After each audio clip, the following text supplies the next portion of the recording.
What's up, guys? You're listening to a January 2nd edition of the SplashTag podcast. Um, First and foremost, I want to wish you all a happy new year. And I guess hopefully a fantastic decade. Today, um, I'm being joined by a good friend of mine who hasn't been on, he was actually on the podcast 3 years ago when I was doing a little test run podcast. My man, Vivek, who I also call the notorious VIV. How you doing, man? I'm good. Thanks for having me on here, Matt. Yeah, man. Just for context, you and I the other day, actually New Year's Eve, so just 2 days ago, we got a chance to check out episode 9, Rise of Skywalker, and so with not too, with us being somewhat fresh off of seeing it, but also a full day removed from seeing it, I feel like it was a good time for us to maybe have a kind of conversation about how we felt and this new trilogy and just Star Wars as a whole. So I guess right off the bat, now that you've had a kind of a full day to process it, what are your big initial reactions to seeing episode 9? Well, first question, can we talk about some spoilers? Are we given a spoiler alert? That's a great point. I feel like most people who want to watch Star Wars have seen it by now, and if not, they'll probably check it out fairly soon. So yeah, this will have spoilers. That's a good call. Okay. Yeah. Well. Yeah, I really liked it. I mean, I thought they did a good job wrapping it up. Honestly, going into it, I didn't know why it was called Rise of the Skywalker. Was it because, I don't know, Luke does something, or Leia, because they're Skywalkers. I didn't really get the title until the very last scene. So yeah, I really think they did a good job wrapping up the modern trilogy. Yeah, I would agree. Granted, I didn't grow up watching Star Wars, right? So I wouldn't say I'm like, I don't say I'm quite part of that diehard fan base. I do think that the movie is very enjoyable. I do think that it's not a perfect movie, and we'll talk about that, I'm sure, in a little bit. But I felt like it was a satisfactory watch and conclusion to, like you said, this newer trilogy. Yeah, yeah, no. Yeah, I mean, it was action packed, lots of, battle scenes, fight scenes, especially, through space and everything, which is, always entertaining to watch. And I mean, really, the graphics were amazing, in my opinion. Yeah, I mean, hey, that's what you'll get with Star Wars, right? You'll get a lot of blasters, a lot of action, but one thing that I think at least is really cool about the modern trilogy is that because now Star Wars is owned by like a big studio like Disney that has the experience of making these big budget films with incredible animation, like CGI and whatnot, it really makes I think the action scenes are like the battles and whatnot are always very visceral, and then when you see the different planets and stuff, they always just look so visually stunning, in my opinion. Yeah, no, for sure. I also am caught up on the Mandalorian, and I mean, that's a different time period, in the Star Wars universe. But yeah, both of those have, I mean, yeah, the visuals are very striking, and yeah, it's really creative. I don't know. I enjoyed seeing the different planets and the different characters. Because, I mean, Star Wars is, I mean, that's the beauty of Star Wars. There is, I mean, space is infinite, and there's infinite possibilities, infinite worlds. So. Yeah. On that note, like, of the planets, I'm just curious, of the planets that we got to see in Rise of Skywalker, which one did you think was like the coolest, or you were like, oh, I would love to visit there per se?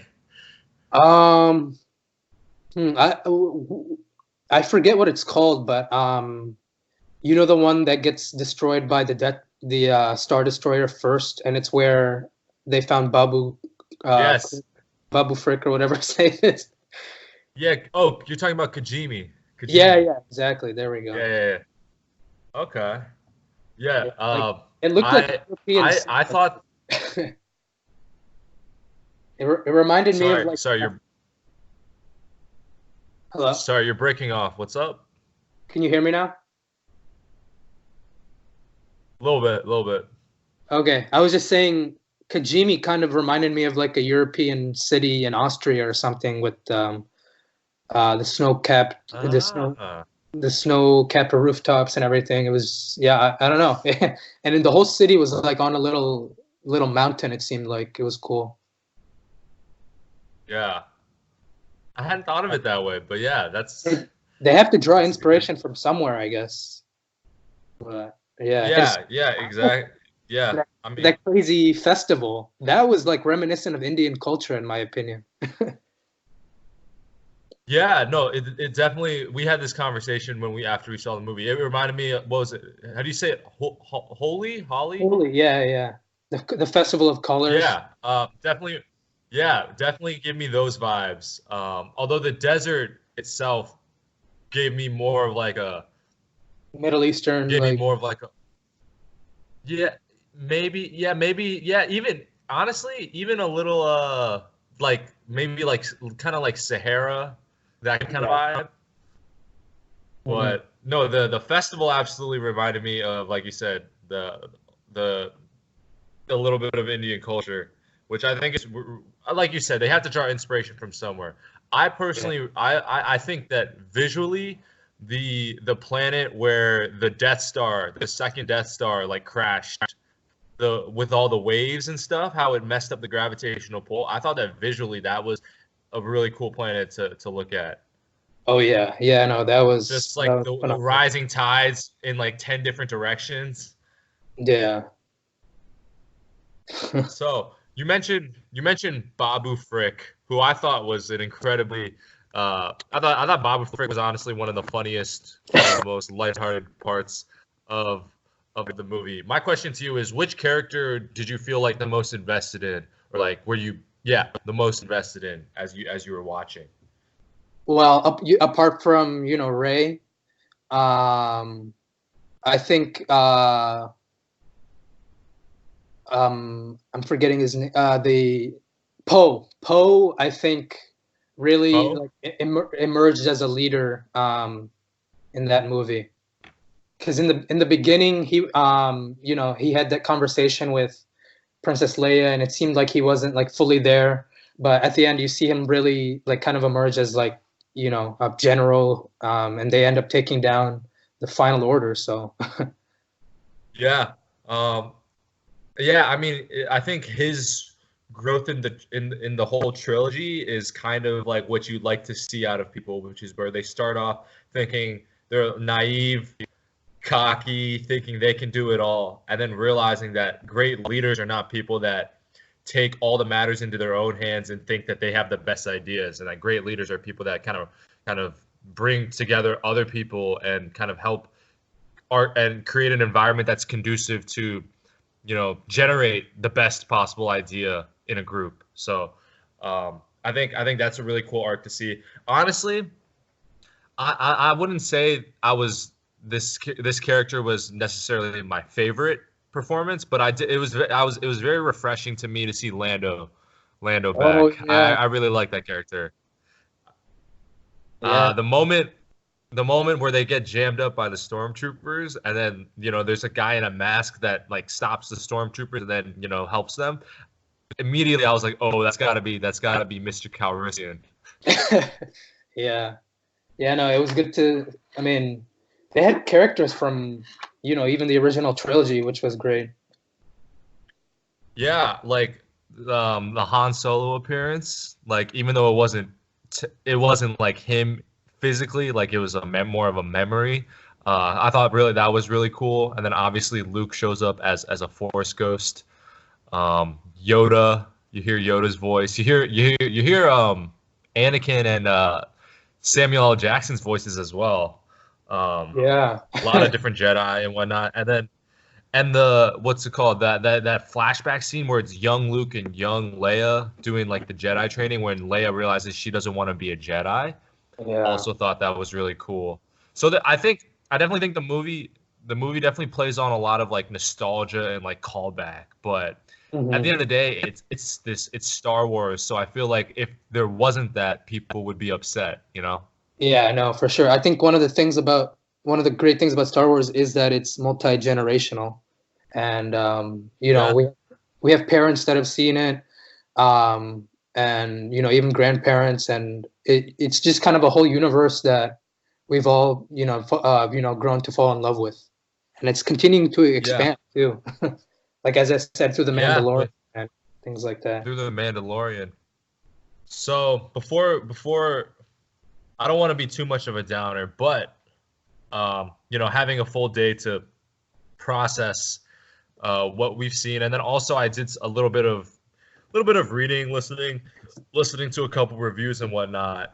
Um, so if you go on Rotten Tomatoes, you'll see that the movie itself has fairly mixed reviews. So my question to you is, do you just based on conjecture, what do you think is behind that? Why do you think some people liked it and some people didn't? Why Yeah, do I why it think? was seemed to be like a 50-50, why it seemed to be like a 50-50 split. Yeah, I guess people, you know, go in with expectations, and if they're not met, you know, I guess they don't like it. That's why I think, you know, movie reviews are obviously, you know, subjective. I don't know. Absolutely, There's absolutely. always going to be some people that hate, you know. But Mhm. yeah, I don't know. I mean, I guess I personally was a big fan. I couldn't find too many. I personally didn't even find too many plot holes, even, and I've had a day to digest it. Um, I Okay. I liked it, I so will say, yeah. I will say one big plot hole that I think jumps out, but you kind of just have to accept is how exactly the Emperor came back. oh yeah, yeah. They Beyond, kind but of but touched I on that, mean, they chalk it up to the dark side, which like sure, but it's not really elaborated on too much. But but that's the sci-fi aspect, you know. yeah, um, and then so let me ask you, because okay, so I once again, I think you and I are both we're not the hardest critics. Like we just we kind of enjoy movies for what they are, and I don't think we're particularly nitpicky per se. But my one thing that I personally saw when I was reading a lot of reviews was that people felt as though there was like a lack of a clear plan, like as in when Disney came up with this trilogy or announced that they were going to do this trilogy, that they did not have a clear cut plan, and that each movie kind of was like inconsistent, and it seemed to it seemed as though like one movie was trying to like sorry, the one thing that I saw was that people said that like the Last Jedi was trying to course correct for what people complained about with Force Awakens, and then Rise of Skywalker tried to kind of course correct what people complained about with The Last Jedi. What do you think about that? And we're back. Sorry, there was a quick brief technical difficulty. But yeah, so as I was saying, it seemed as though some of the criticism was that there seemed to be a lack of like a clear cut plan. There was some inconsistencies, especially when they did a quick hot potato with the directors doing where J.J. Abrams did Force Awakens, Ryan Johnson did Last Jedi, and then they kind of went back to J.J. Abrams for Rise of Skywalker. So how do you feel about like that criticism? Do you feel like that's kind of fair, or I guess how did you feel about the overall consistency of this trilogy? Um, you know, I mean, there, I do agree. Episode two did have a different kind of vibe to it, or just kind of pace in general. And I don't know, it does seem like episode two was like, I mean, you could tell there was a different director. That's to put it simply. But I mean, I do see where they're coming from, because fans would like to see consistency, especially, you know, it's just a trilogy, and I don't know if you look at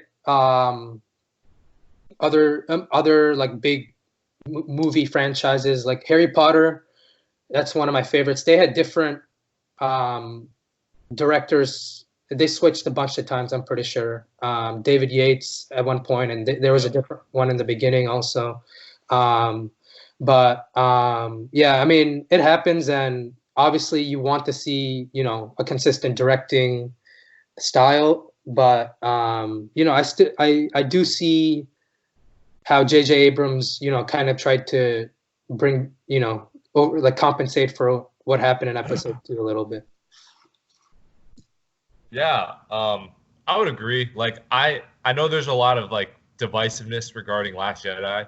I personally think that it was a cool kind of change up in terms of just the general feel and tone of what a Star Wars movie is or can be.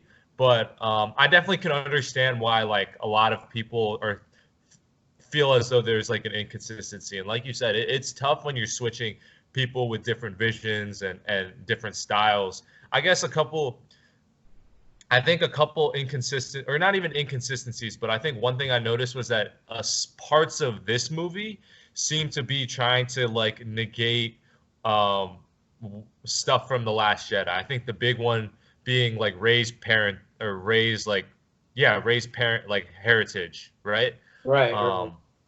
I think that was one thing where in Last Jedi they tried to play it off as, oh, she's nobody, like anyone can use the Force, and that's the whole point. That was where it looked like they were going, and then all of a sudden, obviously in this movie, the big reveal is that she's actually a Palpatine.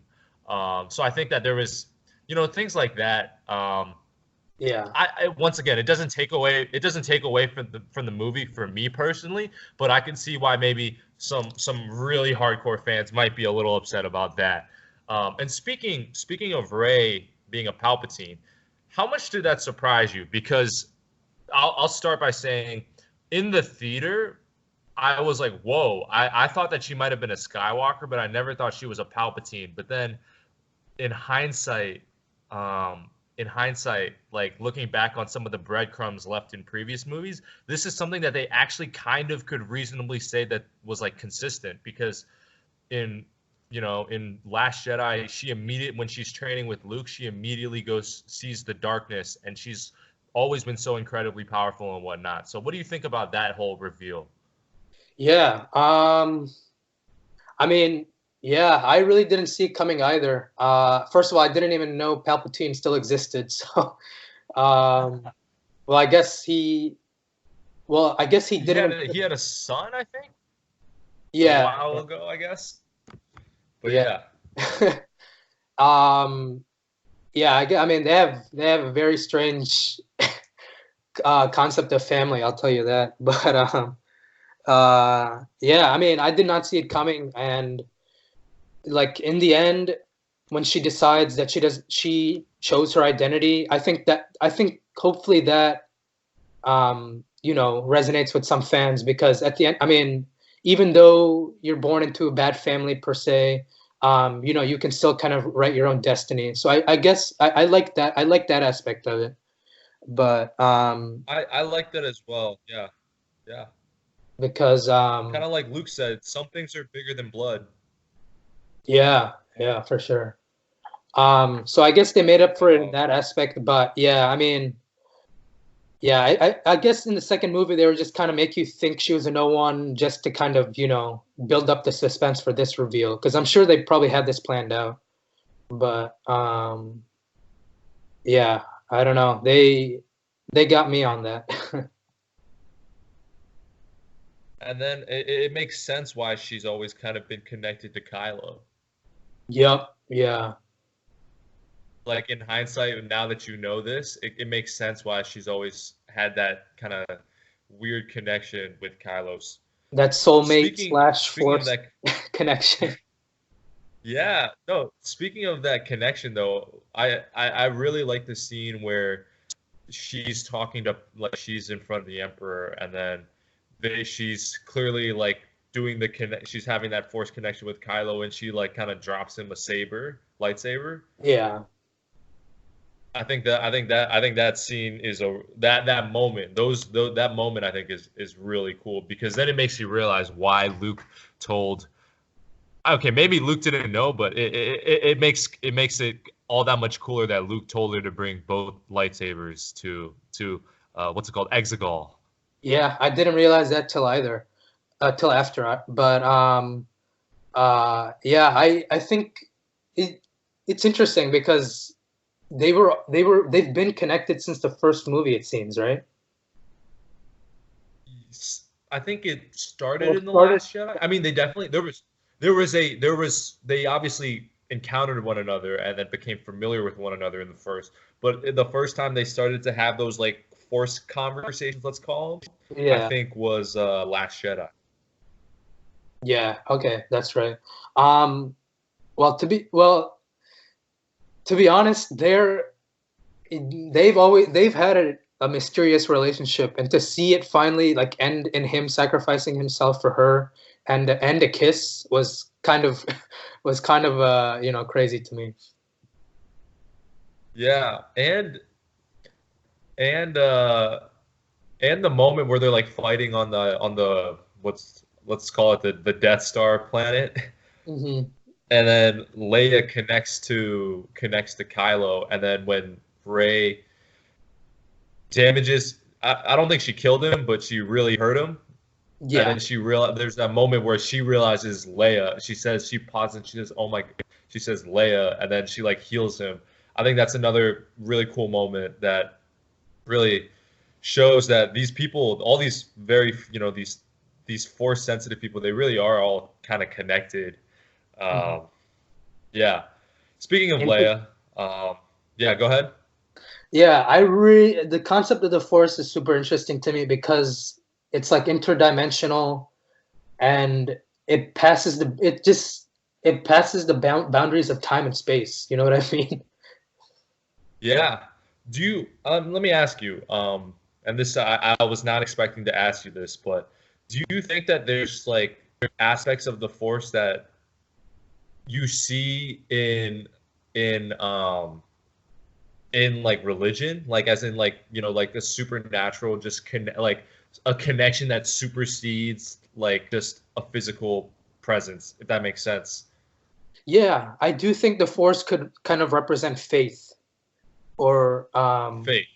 yeah, not necessarily, towards a god, but just to something greater than everything, just something greater than the individual, And then that being able to connect people, like I don't know, I find it really like cool that it's like when Luke goes in Last Jedi, there's a sense from Rey and Leia, and they both know, even though there's like the whole. I know it's corny, and I know it can come off as corny. I know it's like a thing in movies, but it's like they were able to sense that his presence, he was no longer there. If that makes sense. I don't know. I've always wondered because I'm personally not religious or super well versed in religion. Don't want to have too much of a conversation about that on the podcast, but Yeah. so I've always found it interesting. Like, is there a parallel between the Force and that? I don't know, in spirituality. I don't know. I'm asking you because I think you're a little more familiar with that domain. Yeah, no, I do think it could represent something like that. But because, when she's like laying on the floor and Palpatine is, destroying the fleet with, the Force again. So the other thing is the Force could be evil. Yeah, which I guess could be the other side of the coin of beliefs Yeah. per It se. could be good versus Like, evil. don't like. Yeah, yeah. What's up? So the thing is, you can use the Force to do good or bad, but it seems like Yeah. only the good guys are connected, like in the conference call that she kind of had in her head. Yeah, I guess. I'm trying to think. Like, I guess there's the moment in Empire Strikes Back where Vader, who's quote unquote on the dark side, connects with Luke. But beyond that, it always seems to be like the good guys. Yeah, it could also represent intuition and just kind of you know, when you have like a hunch or a gut feeling, she's like, "Oh, how do you know?" Because Yeah, once they asked yeah, Ray, "Oh, how do you know?" And she's like, I can sense that he's here." yeah. Interestingly, I think in this movie you see that Finn has a lot more of those moments where he says, "I just have a feeling," and I don't know what they were getting at. Like, are they trying to hint that he's also good with the Force? Because in Force Awakens, he takes on Kylo Ren and he holds his own with a lightsaber, which is not like what normal people do. So I don't know. I found that on the note of like, people, of intuition and going off a gut feeling and whatnot. It seemed like Finn was walking that path too. Well, I think that is in reference to the conversation he had with one of those with one of the girls that also used to be a super trooper. I mean, clone trooper. Okay. Because remember, she's like, why did you guys decide to revolt when they asked you to kill the kids?" And Oh, she that's like, right. That's right. it was just a feeling. It was just a feeling. So I That's think, right. yeah, I think that refers to, you know, the human need for individuality and wanting to, you know, do good. Yeah. Okay, I could see that. Couple of quick hits. Did you notice that in this movie there's a lot of like death fake outs? Like they suggest that someone's gone and then they're not. The only time I think it's really permanent is Leia. Oh yeah, no, death was not like a permanent thing. Is not a permanent thing in the Star Wars universe. Yeah, I mean, first off, you got Palpatine coming back. You got you think Chewie's dead? He's not. You think C3PO has been wiped out, but he gets his memory back. You think Kylo's dead? He's not. Then he is for real. You think that Rey's dead? She's not. Wait, C-3PO gets Um, memory back? yeah. R2D2 restores it like Oh, close to the end.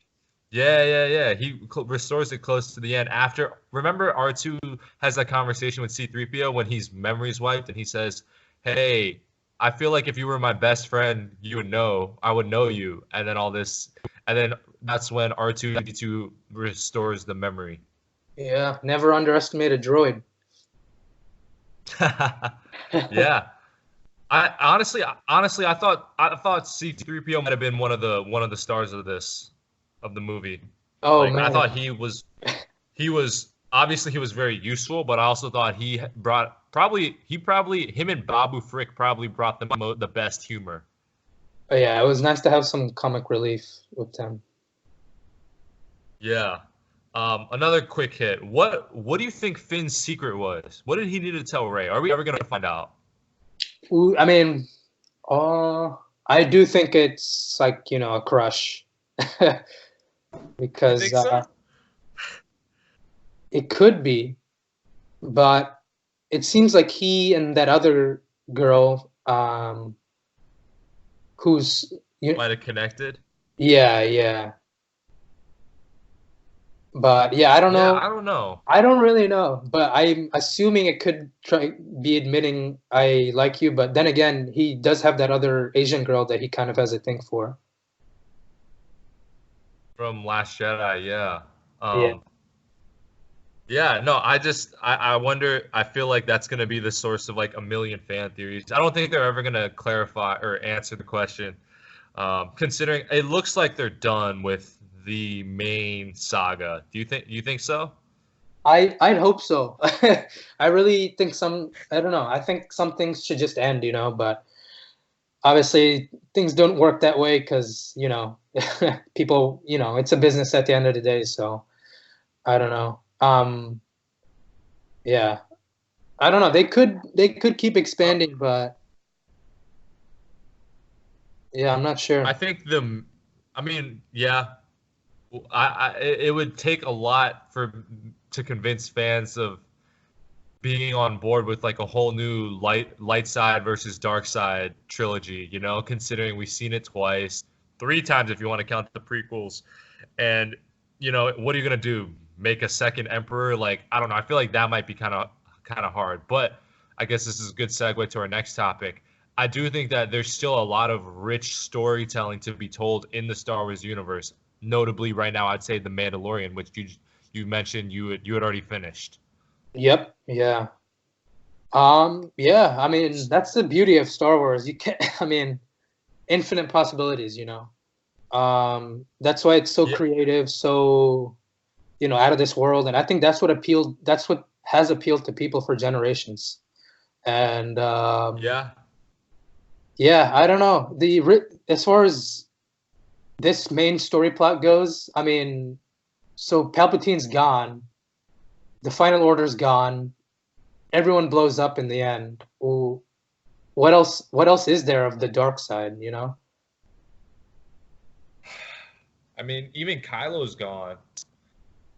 Oh yeah. So, and yeah, yeah, I don't know. It'll be tough to sell me that a new big evil guy on the dark side. Mhm. But I do think that, like you said, it's a good chance. It's a good chance to Unless tell or Rey, to. because Yeah, I mean, it's a good chance to do some storytelling with like kind of smaller scale per se. Quick question, without any spoilers, because I've only seen one episode. What's your quick review of The Mandalorian? oh, it's intense. I like it. It's the story plot, kind of as you told me the other day, it is kind of like Space Cowboys. Um, and Yeah, I mean, yeah, I mean, we do know. I mean, we know this much. The Mandalorian is like a bounty hunter, and yeah, I mean, seeing him go through his various um, like missions is really entertaining, and there's a bunch of cool characters you meet on the way. Yeah, again, the graphics and uh, the scene, like the visuals are amazing, and yeah, I really like it. I mean, he's a man of few words, and yeah, I I do mean, like that aspect of. you can even see his facial expressions. So I mean, I mean, Yeah, because of the mask and everything. So yeah, I mean, I don't want to give away too much, but if you like Star Wars, you would like The Mandalorian. Obviously, it's like a nice side story. yeah, okay. Um, Another question. So I want to wrap this up because I don't want to hold you up for too long. But with pivoting away from Star Wars and more just broadly speaking, um, it's obviously a new year, new decade. Right off the bat, just are there any what movies are you looking forward to seeing that are coming out this year? Um, let's see. Oh, the new Bond film.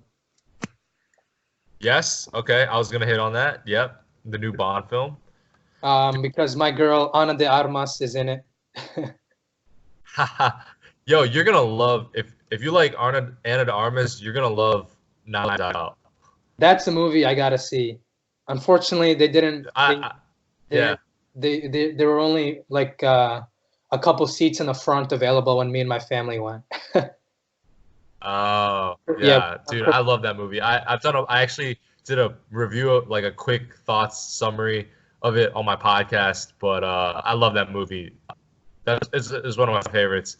Ironically, done by Ryan Johnson, who did Last Jedi. What do you think? Real quick, you and I were we were obviously in the theater together watching Star Wars, and we saw the trailer for that new Christopher Nolan movie, Tenet. Oh yeah. What'd you think? What'd you think when you saw that trailer? Because yeah, what'd you think? So it has something to do with time travel. That's what you can make out from the trailer, correct? Yeah, yep. Time travel heist looks like it's got a couple big stars like Robert Pattinson and John David Washington. Beyond that, like, would you? Yeah, I'm curious. Like, what did you do? What else did you get from that trailer? Oh, just that it's gonna be another Nolan film, with probably some crazy twists. You can expect that for sure. I mean, Yeah, the cast looks star-studded. Uh, I'm sure they had a big budget. I think it's gonna be good. Well, I mean, I'm excited to see because I mean they kept it really mysterious. So yeah. Sorry, a little more technical difficulty, but we're back. Yeah, no. So I was just gonna kind of throw out some movies some stuff I was excited for with regards to entertainment. As a big Marvel fan, obviously nothing's ever going to eclipse. I hope, or we'll see, but nothing seemingly in the future will eclipse the excitement I had for Infinity War and Endgame. But Marvel does have two movies and I think two Disney Plus series coming out this year, so that'll be exciting. Um, on top of that, what'd you think of that Pixar movie with Tom Holland and Chris Pratt? We saw the trailer for it before Star Wars. Oh, the animated one? Onward? Yeah. With the trolls. Yeah. I mean, I have no idea what to even think of that. So they're trolls, but one Or of are them. they elves? I forget. Oh yeah, no, they're not trolls. Yeah, I have no idea what to think of that. It seems super, creative, and it seems like it could be good for, teenagers, but I'm not too hot on that, to be honest. Yeah. The trailer Okay. didn't appeal too much, but the one that I thought was kind of interesting was Free Guy. Free Guy with Ryan Reynolds. Yeah. Yeah. Okay. Go on. Yeah, that's another movie like. The thing about these trailers is, they give you a little bit of mystery. It seems like, and I don't know, Ryan Reynolds. I've always liked his acting, and it seems, I don't know, it just seems like a really goofy movie. That's what I got from the trailer. I don't know too much about it, but I'm excited to see that.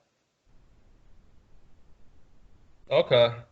Yeah, I mean, granted, for me, I don't really know what to make just out of the trailer, but I do think Pixar is always, for the most part, Pixar's been pretty consistent. Pixar, sorry, has been pretty consistent. So, um, I think that's why I have it on my radar.